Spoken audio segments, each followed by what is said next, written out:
Welcome to Life Talks. My name is Ben. I'm the lead pastor at Life Fellowship here in the Charlotte metro area. I'm here with Josh, our producer. Dan is in a country doing ministry right now. That's what Dan does. Dan travels to countries and does ministry. Yeah, he doesn't. It's not like he usually gets sick. I feel like every time he's not here, he's somewhere else with a passport. He is definitely traveling for ministry. Before we get into our topic today, and our topic is temptation. You know, we've done this. Buckle your seatbelts, everybody. The reality of the sins, the socially acceptable sins series that we've been doing. I just thought, we've been talking a lot about the bits and pieces of this conversation have lent itself to say, okay, the reality is all of us struggle with these sins. Yeah. And behind sin is temptation. Yeah. But before I get into that, I want to give everyone a preview of some episodes and series that are coming up. Oh, exciting. All right? Because I think we should tease out what's happening. Yes. We're going to be doing I don't know how many episodes this will be, but we're going to be doing a series on fasting. Most people have a very... I guess maybe it just feels confusing what it is. What should I do? Yeah. They've heard the Daniel fast, the Esther fast. Is it legalistic? Is it not? Yeah. So I think there's a lot of growth and opportunity for us to learn about fasting. So and some of these have come from our listeners, and so I'm just letting you know. We did get a listener email. Great emails. Feel free to email us at lifetalks@lifecharlotte.com. But yeah, so we're going to do one on fasting. We're going to do one on how a church comes up with its own liturgy. You know, a lot of times we've been in different churches, and some churches do certain things certain ways, and Sundays feel different. So what is the undercurrent of decision making that goes into that? We're going to be talking a little bit about that. We're going to talk about whether or not your beautiful, lovely, fluffy cat or dog goes to heaven when it dies. Oh, I can't We actually wait got for an this. email about what happens to your pet when they die, and is there any afterlife? And we cannot do this one without Dan. Trust me. I wouldn't even touch this thing without Dan. Good, of course. Then we're going to do. I'm going to do a series on trauma, triggers, and triumph. Understanding. Excellent. Trauma is like the key word today. Yeah. And it's thrown around so much, I don't think we really understand it. Mm-hmm. And let me just, as a preview, even the scientific world varies on their definition of trauma. Interesting. So I want us to understand trauma from both a scientific and a biblical perspective, and then how to overcome trauma. From a biblical perspective.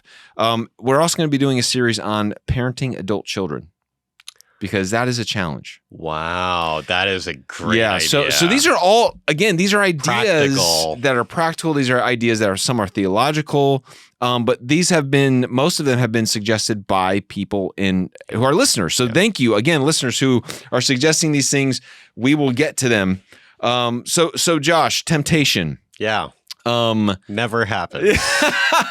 I'm a worship leader. What are you talking about? Oh, well, I've got a Bible verse for you, buddy. I know. So I was thinking about this, and when we think about temptation, what is temptation? Yeah. I think all of us would if we try to define temptation, we'd say, well, it's when you're tempted to do something. Okay, well, you cannot use the word in the definition. Yeah. I think James chapter 1 verses 14 and 15 give the best definition of what temptation is.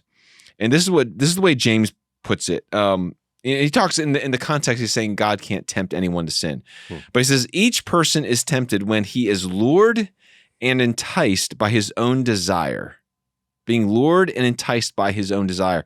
Then desire, when it is conceived, gives birth to sin, and sin, when it is fully grown, brings forth death. So this idea of being lured and enticed by desires, that is temptation. That's what temptation is. Notice, sin isn't in the definition. Sin is what can happen as a result of temptation.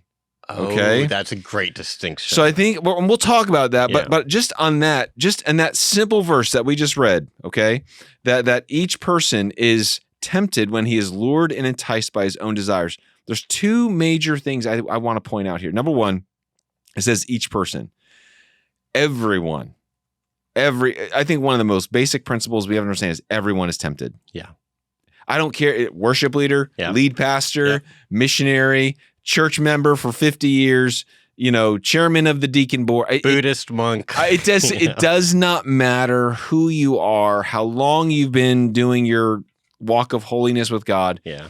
Everyone is tempted. And I think that's right there. James is saying each one is tempted. He's not saying each of you could be tempted. No, all of you are tempted. Yeah. Okay.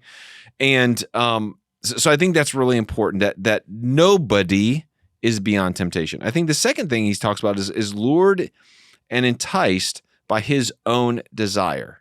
Now think about that word desire for a second. Yeah. That is a loaded term because I believe, first and foremost, there are good desires and bad desires. Yeah. And I think many times we've got to call desires good that are good and desires bad that are bad. For example, me wanting to hurt another person, that's a bad desire. Yeah. Me wanting to take something from someone else, that's a bad desire. Okay? At least in most cases. In most cases. Yes. But here's an example of a good desire. Me wanting to eat. Yes. That's a good desire. Yes. Here's another good desire. Me wanting to have sex. Yeah. That's a good desire. Yeah. Me wanting to provide for my family. Yeah. That's a good desire. Now notice, many times when we think about temptation, with the desires, temptation can work against both good and bad desires. We have to know that because many times the good desires. All right. So when you have bad desires, you can be tempted to do bad things when you have bad desires. That's I think most of us would say that's pretty easy to understand. We got that. But what I think really gets difficult for us and challenging for us is when we have good desires and then we are tempted to fulfill those desires in ways that are outside the bounds of, I guess, the rules and the laws that God has created. Right. Okay. So for example, the 3 examples of good desires I gave. It is good for you to want to eat. Yeah. It is bad for you to want to eat everything. Yes. That's what we call gluttony. Yes. And it's good for you to want to have sex. It's bad for you to want to have sex outside of the covenant of marriage. Yeah. It's good for you to want to provide for your family. It's bad for you to want to desire to own and control more than God has called you to. So there's these proper ways to fulfill good desires, but temptation can be used even against good desires. And the reason I bring this up is many times it's the good desires that Satan likes to really attack the most because there is something good about them. God's created us to want these things, to want to do these things. And so what Satan loves to do is to take those good desires and corrupt them. And so what ends up happening is when we are tempted in a way that a good desire to fulfill them in a wrong way, we end up looking at the desire sometimes and saying, "Oh, I hate it that I want this." Right. We go too far back on the pendulum swing, and it's just suddenly everything is all twisted up, or at least confused. Yes. And so what temptation can do is it can actually taint the very good that God has created. Yeah. And so that definition of temptation, each man is tempted when he is enticed and lured by his own desire. I want to really pinpoint those 2 ideas of each person and desire and really do your homework on desires. When you're tempted, are you tempted on a good desire that you're wanting to fulfill in a wrong way, or is it a bad desire? Right. Which both are heart issues, but you need to understand what your desires are. Yeah. I think it's really important. Yeah. Okay. The second point I wanted to make is that temptation is Satan's main way to get you to do what he wants you to do. We see this from the very beginning, from the Garden of Eden. The serpent is there, and Satan is tempting. He is saying to Adam and Eve, "Did God really say?" And he's getting them to doubt God's love, getting them to doubt God's word, and then he's enticing them to say, the reason why he doesn't want you to do this is because he knows that once you eat this, you will be like him. So they're enticing this idea to be like, I could have a life bigger and better than what I have right now. Yeah. And so this idea of this is what Satan does. He loves to destroy what is good, and know that is the main way. If we understand that temptation is the way in which Satan works, we have to be aware that every time I am tempted, what is behind this? Right. Do you think that this is because, I feel like this is almost a cliche, but maybe worth at least quickly addressing, is like the idea that maybe Satan does that because he's so smart, and this is a lot more subtle. Oh, yes. Like, this is way more subtle. I'm so glad you brought that, because it even says in Ephesians 6 that we need to be alert of the schemes of the devil. That word schemes is like, now think about it. Yeah, that's a good point. That's the idea is there is a strategy by which they're trying to get you to do something that you don't want to do. Yeah. Does that make sense? Yeah. There's this idea of maybe not want to do, but he has a way of getting you to do things that he can that you shouldn't do. That you shouldn't do. Yeah. Right? Yeah. And really, as a Christian, we have a new nature in Christ. Yeah. So we have good desires now, but then you have that whole issue of that Paul talks about. I do the things I don't want to do, and then I don't do the things I want. And that's what Satan loves to play off of. And so notice that Satan is always going to try to attack the very good things in your life. He wants to steal, kill, and destroy the good things in your life, and even the good desires in your life. Because if he can get you to hate eating food, and get you to hate sex and your sexuality, and get you to hate money and finances, and I just hate money. Like, how many times you heard people say that? Or I hate my body, or I hate food. Like, no, that's not right. God wants you to enjoy those things. And it's really the abuse of those things that gets us to want to hate those good things. And so Satan is a master deceiver. But one of the things I think we need to point out above all is Satan tempted Jesus. Now just think about that for a moment. This is really important. Satan knew who Jesus was more than anyone. He knew that Jesus was... They'd met. They knew each other, all right? Yeah. And here's the thing that I think is really important. If Satan knows that Jesus is the Son of God, he knows he is the second person of the Trinity, and he still tried to tempt him. Yeah. What does that make you think that Satan thinks about you? I mean, you're at least more of a sucker than Jesus. Yeah, I mean, I think also might say that he doesn't have that many more tools in the in the toolbox. If he's like, this is the best, if I'm going to take my shot, here's my shot. Honestly, I mean, I think there's a whole theological argument for that, right? He knew that this was his point. This is his moment to really take over the whole thing. Yeah.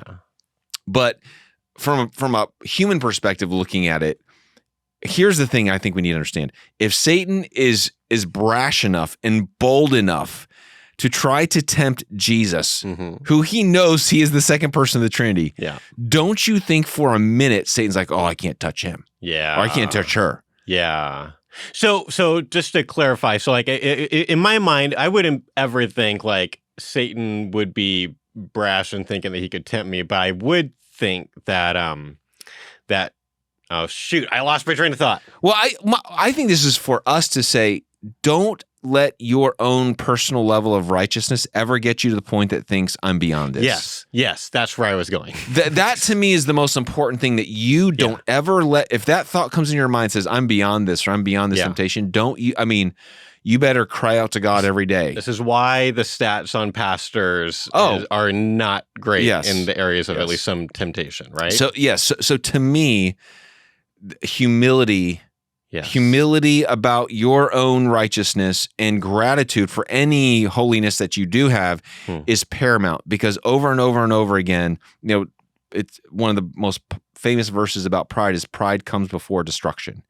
And if you look at your own life and think, I am beyond this, I'm beyond temptation.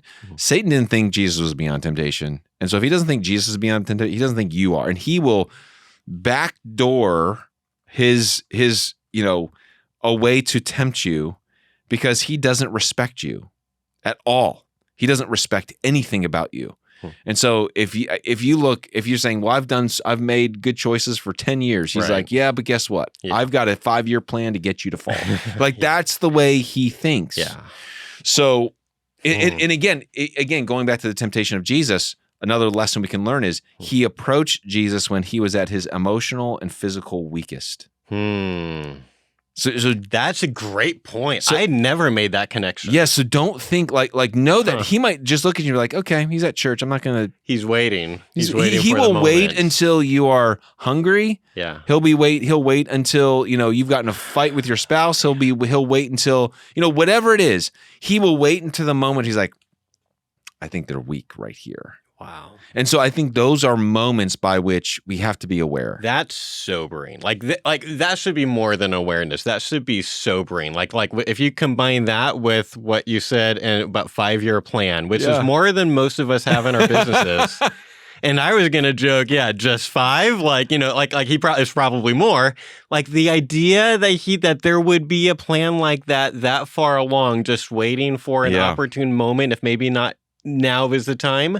That's sobering. Yes. I mean, and that's what even Peter writes, be watchful, be sober-minded, for your adversary, the devil, walks about as a roaring lion, seeking those whom he may devour. Now think about that. He is a walking embodiment of saying, I know what it was like, because in my weakest moment at that fire, when I was watching Jesus being tried, I was the most scared I've ever been. And that's when I was tempted to deny. And he knows that. Yeah. He's a walking, and all of us could look back and say, yeah, the moments I made the worst decisions, the moment I gave into temptation, and the greatest failures in my life is when I was at the weakest. Yeah. And so sober-minded, alert, always. That if we have this picture of the lion seeking to devour, I don't take a day off. So that's really important. The third point, temptation does not equal sin. We talked about that just earlier. But I think that's really important. I think some people feel guilty by the temptation. Yes. And it says in Hebrews 4, verse 15, that Jesus was in all points tempted like we are, yet without sin. Yeah.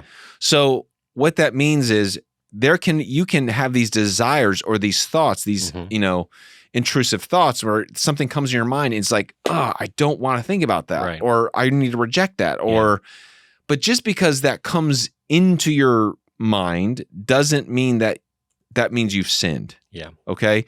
So I think some people are so sensitive and they're so self-judgmental, so harsh with themselves that any kind of even temptation, they feel like they need to flog themselves 40 times. Yeah. And that's not good. So I think there's a lot of people who are like our age in church, who are, or even younger, who are kind of dealing with, every generation deals with their kind of church baggage stuff. And so I feel like you're kind of talking to a lot of the people who deal with sexual temptation, because there is something, and I'm not sure exactly what this is, but there's something about that in the church where it's like that one is the extra. You're not okay to have that temptation. All the other, you can be tempted by the chocolate cake over there. That's fine. We joke about it. Right. Yeah, we can use, we don't judge each other because we're kind of wink, wink, yeah. And we're not like that grossed out in like movies when you see someone like totally being a glutton in the same way that you would certain other sins, right? Yes. Yeah. Yeah, so I think...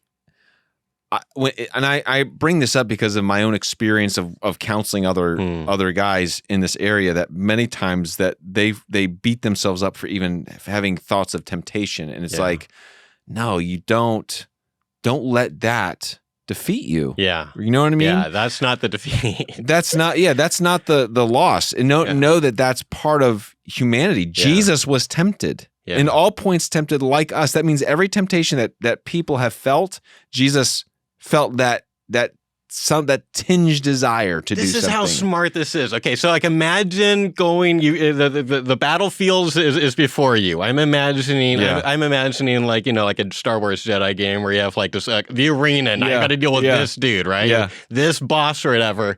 And imagine how clever it is for the person to go up to the big battle and then convince them that it's already over. You can rest now. Yes. That's really stinking clever. Yeah.